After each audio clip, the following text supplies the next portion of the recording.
Assalamualaikum warahmatullahi wabarakatuh. Perkenalkan, kami dari kelompok 4 ingin mempresentasikan hasil kelompok kami.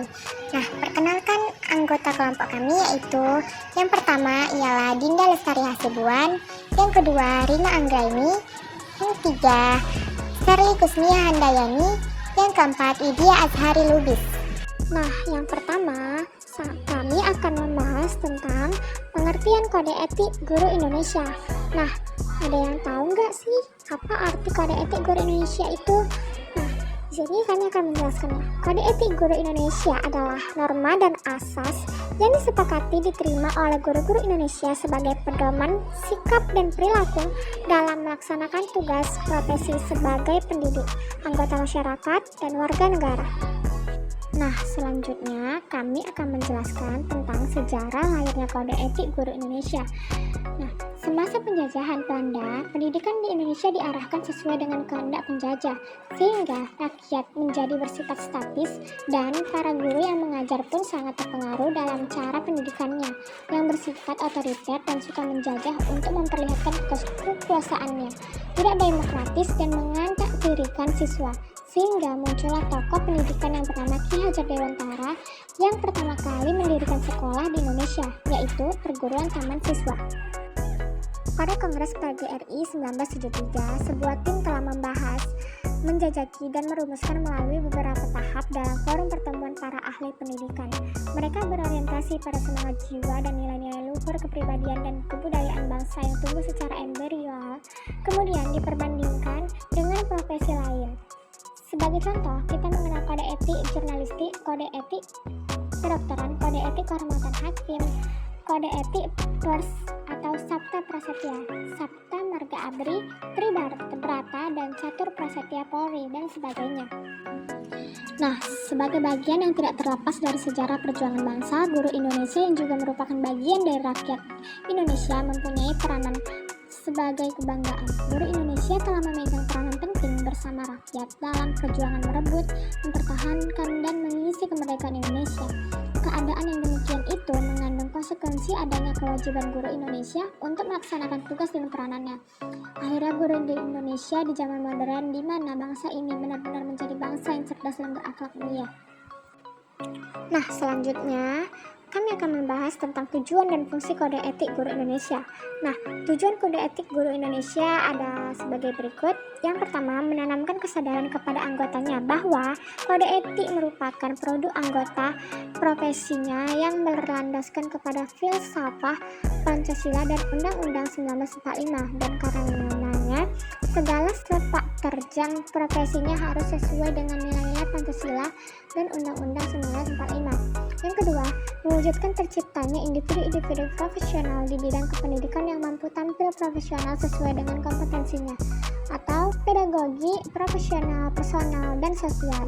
Yang ketiga, membentuk sikap profesional di kalangan tenaga kependidikan maupun masyarakat umumnya dalam rangka penyelenggaraan pendidikan. Selanjutnya, kami akan membahas fungsi kode etik guru Indonesia terbagi dua, yaitu sebagai seperangkat prinsip dan norma moral yang melandaskan pelaksanaan tugas dan layanan profesional guru dalam hubungannya dengan peserta didik, orang tua atau wali siswa, sekolah, dan rekan profesinya, organisasi profesi, dan pemerintah sesuai dengan nilai-nilai agama, pendidikan, sosial, etika, dan kemanusiaan. Yang kedua, untuk menjaga kredibilitas dan nama baik guru dalam menyandang status pendidik.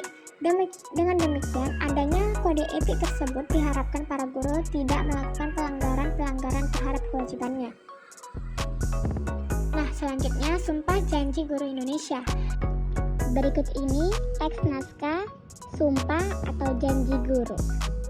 Demi Allah, sebagai guru Indonesia, saya bersumpah atau berjanji bahwa saya akan 1. Membaktikan diri saya untuk tugas mendidik, mengajar, membimbing, mengarahkan, melatih, menilai, dan mengevaluasi proses dan hasil pembelajaran peserta didik guna kepentingan kemanusiaan dan masa depannya.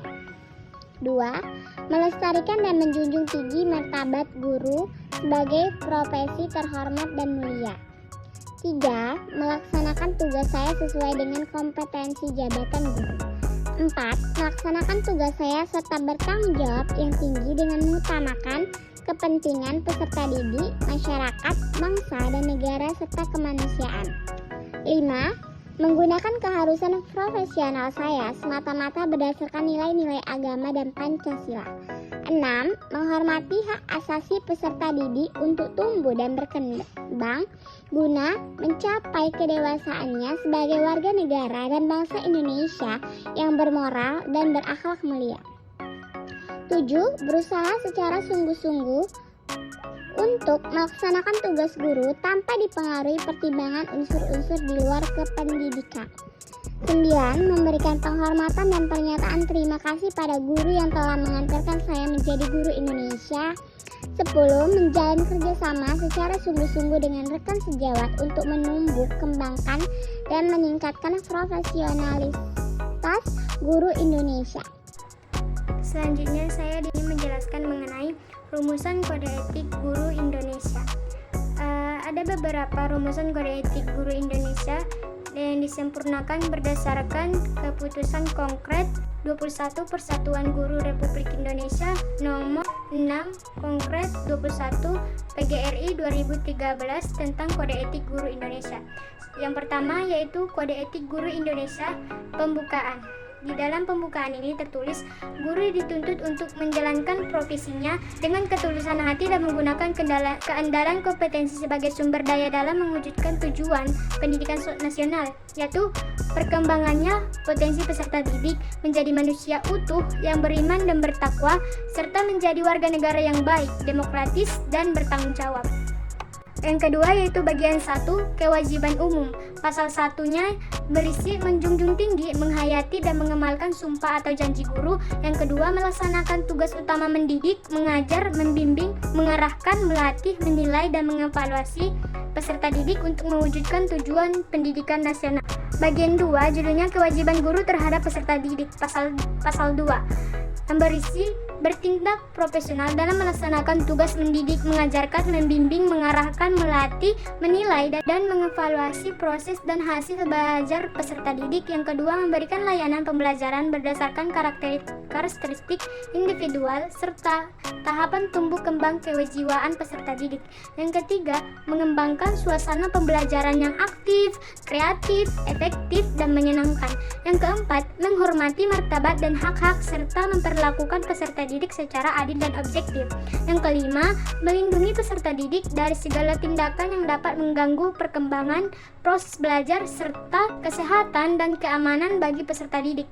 Yang keenam, menjaga kerahasiaan pribadi peserta didik kecuali dengan alasan yang dibenarkan berdasarkan hukum, kepentingan kependidikan, kesehatan, dan kemanusiaan.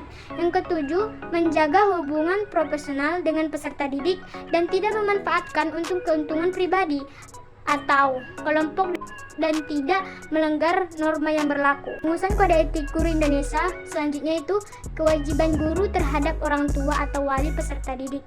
Pasal 3 yang berisi menghormati hak orang tua atau wali peserta didik untuk mengkonsultasi dan memberikan informasi secara jujur dan objektif mengenai kondisi dan perkembangan belajar peserta didik. Yang kedua, membina hubungan kerjasama dengan orang tua atau wali peserta didik dalam melaksanakan proses pendidikan untuk meningkatkan mutu pendidikan. Yang selanjutnya, menjaga hubungan profesional dengan orang tua atau wali peserta didik dan tidak memanfaatkan untuk memperoleh keuntungan pribadi. Rumusan kode etik guru Indonesia selanjutnya itu kewajiban guru terhadap masyarakat. Terdapat pada pasal 4 yang berbunyi menjalin komunikasi yang efektif dan kerjasama yang harmonis dengan masyarakat untuk memajukan dan mengembangkan pendidikan. Yang kedua, mengakomodasi aspirasi dan keinginan masyarakat dalam pengembangan dan peningkatan kualitas pendidikan. Yang ketiga, bersikap responsif terhadap perubahan yang terjadi dalam masyarakat dengan mengindahkan norma dan sistem nilai yang berlaku. Yang keempat, bersama-sama dengan masyarakat berperan aktif untuk menciptakan lingkungan sekolah yang kondusif.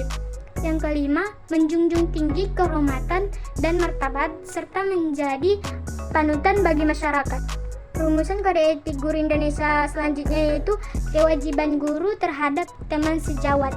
Pasal 5 yaitu membangun suasana kekeluargaan, solidaritas, dan saling menghormati antara teman sejawat di dalam maupun di luar pendidikan. Yang kedua, saling berbagi ilmu pengetahuan, teknologi, seni, keterampilan, dan pengalaman, serta saling memotivasi untuk meningkatkan profesionalitas dan martabat guru.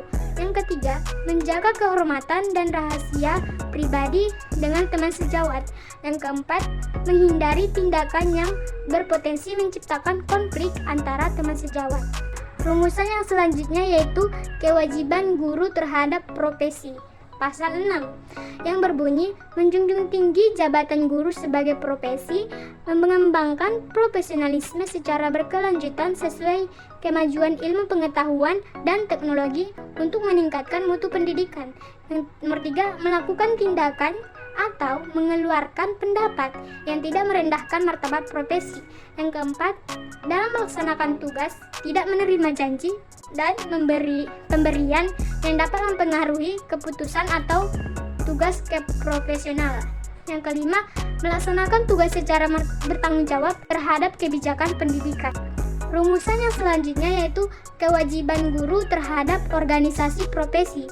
Terdapat pada pasal 7 yang berbunyi menaati peraturan dan berperan aktif dalam melaksanakan program organisasi profesi. Yang kedua, mengembangkan dan memajukan organisasi profesi.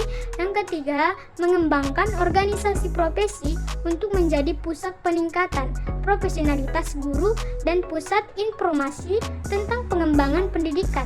Nomor 4, menjunjung tinggi kehormatan dan martabat organisasi profesi. Yang kelima, melakukan tindakan dan mengeluarkan pendapat yang tidak merendahkan martabat profesi. Selanjutnya, kewajiban guru terhadap pemerintah pasal 8. Nah, di sub terakhir ini ada sanksi pelanggaran kode etik guru Indonesia. Pelanggaran kode etik adalah terjadinya penyimpangan yang dilakukan oleh anggota kelompok profesi dari kode etik profesi di mana masyarakat. Sanksi pelanggaran kode etik yaitu sanksi moral dan sanksi dikeluarkan dari organisasi. Kasus pelanggaran kode etik akan ditindak dan dinilai oleh suatu dewan kehormatan atau komisi khusus. Seringkali kode etik juga berisikan ketentuan-ketentuan profesional, seperti kewajiban melapor jika teman sejawat melanggar kode etik tersebut. Namun, dalam praktik sehari-hari, kontrol ini tidak berjalan mulus karena rasa solidaritas dalam anggota-anggota profesi. Sekian presentasi dari kelompok kami. Bila ada kekurangan dan kesalahan, mohon dimaafkan. Wassalamualaikum warahmatullahi wabarakatuh.